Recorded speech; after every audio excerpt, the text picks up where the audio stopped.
Welcome to the WRAL Daily Download. I'm your host, Amanda Lamb. In today's deep dive conversation with WRAL reporter Chelsea Donovan, we're talking about an inmate who escaped from a jail in Virginia early Sunday morning.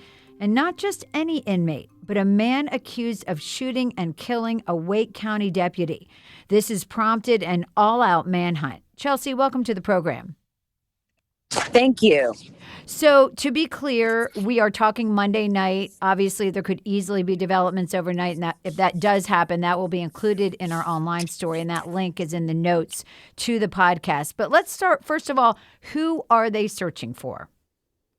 Right. So they're searching for two inmates with North Carolina ties, as you mentioned, 26-year-old Alder Alfonso Marin-Sotelo, as well as 44-year-old Bruce Callahan, who has ties to Robeson County. And I understand that these escapes occurred Sunday morning. Marin-Sotelo allegedly escaped sometime early in the morning Sunday, and then Callahan later in the day or in the evening on Sunday. 26 hours after that first escape, it was reported. Do we have any idea why it took so long to get this information to the Prince Edward County Sheriff's Department?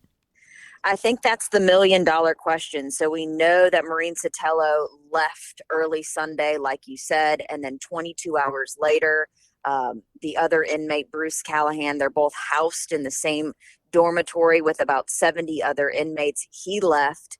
And then, the Sheriff's Department wasn't notified until 3 a.m. on this morning, so Monday morning. So I guess the big question is, what took jailers so long? We asked the superintendent of the Piedmont Regional Jail when head counts were taken, and he said that they were taken on Sunday, but refused to comment as to why those two inmates were missed multiple times when those head counts were done. And I just watched your live shot. I mean, you are at the scene. You're just leaving after your live report. You're in the car. You talked about the activity that's going on there. Explain that to me and to our listeners. What is happening on that scene in terms of this search? Yeah, so when you have two inmates who are being, detained on a federal basis in this jail, obviously that's going to prompt a massive manhunt. So not only do you have local authorities, but you have the U.S. Marshals involved, as well as the FBI now. So what we were able to see while we were on the scene is just what was happening around the perimeter of the jail. It's a jail that's kind of sort of back in a cul-de-sac area.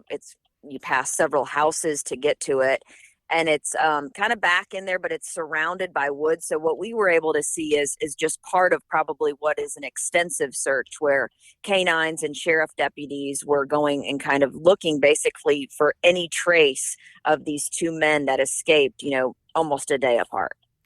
And in terms of what these men are charged with, they're awaiting trial, obviously. They haven't been convicted. What are they charged with, and what do we need to be thinking about as a community in terms of, obviously they're considered dangerous, I would think. Both of them are considered extremely dangerous. Bruce Callahan, the 44-year-old that's got ties to the Lumberton area, he had already served a decade in prison for some drug charges, and he was doing another stint on federal drug charges for trafficking cocaine and fentanyl. So that is kind of his backstory. Obviously, we know that Marin-Sotelo, along with his brother Arturo, were indicted and charged in the murder of Deputy Ned Byrd. That was a shooting death that happened in August of last year.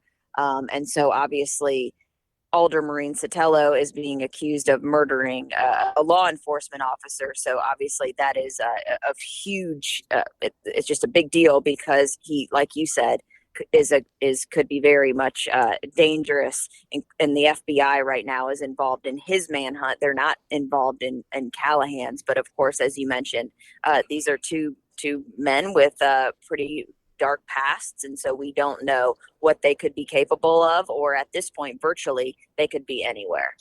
Absolutely. Well, we will be back after the break with more from WRAL's Chelsea Donovan about how these escapes happened and how people are reacting.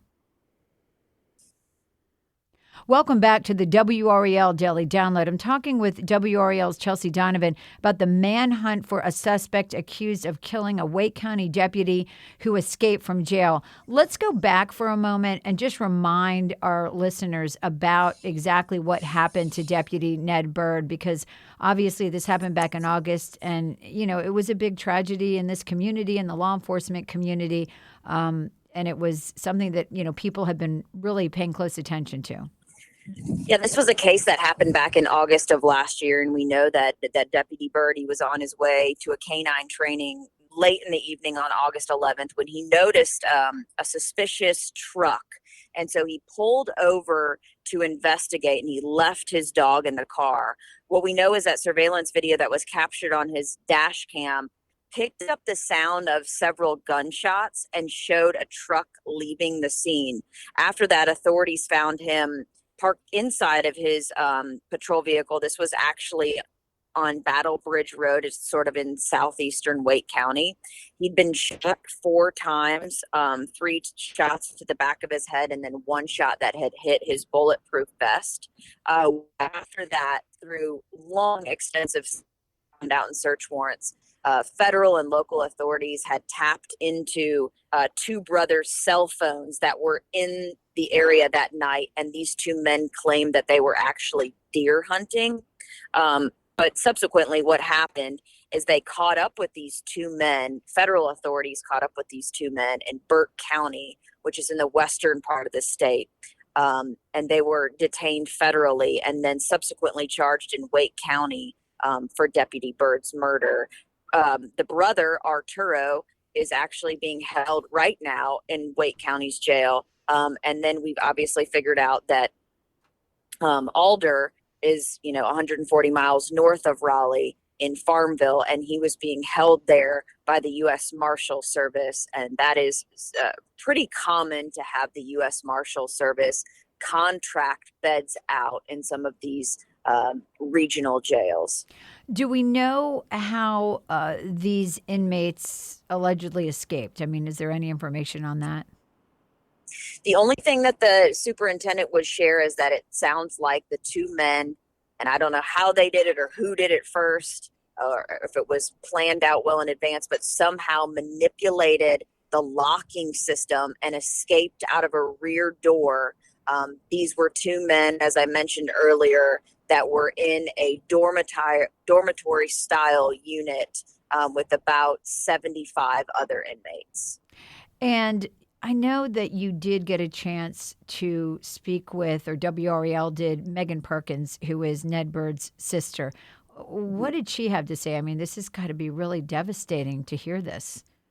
I actually caught up with her this morning as she was boarding a flight from Charlotte to Raleigh, and she just happens to be coming into town because Deputy Byrd's being honored tomorrow.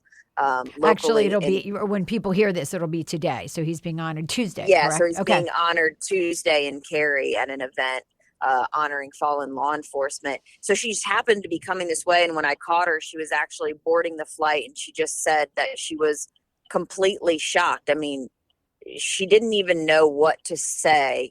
Obviously they've been long awaiting justice for her brother. And then to hear that one of the men accused in his murder is on the run, obviously is completely unsettling. And she just said she didn't want to say a lot. She's been speaking with local and federal authorities and just kind of leaving all of this to them, and said that she's just right now praying that he's captured quickly. I also spoke with Walter Perkins, that's Ned's uncle, and he just said he was completely blown away, that he's just unable to wrap his brain around this. Yeah, it's got to be a big blow to them, obviously, feeling like the case, at least from an arrest standpoint, had been solved, and now they have to deal with this fear of what next. So what should people be looking for? Obviously, they can go to WRAL.com to see the photographs of the people who have escaped, but do we have good descriptions, any clothing descriptions, anything like that? Yes, so we know that Callahan, he's a white male, 5 feet 10 inches, black hair, brown eyes. We understand that he might have been wearing blue shorts and white sneakers when he escaped. And then in terms of Alder Marin-Sotelo, he is a Hispanic male, 5'6", about 150 pounds. And at the time of his escape, the jail there says he was wearing a gray sweatshirt and gray sweatpants. And that's really virtually all we know at this time.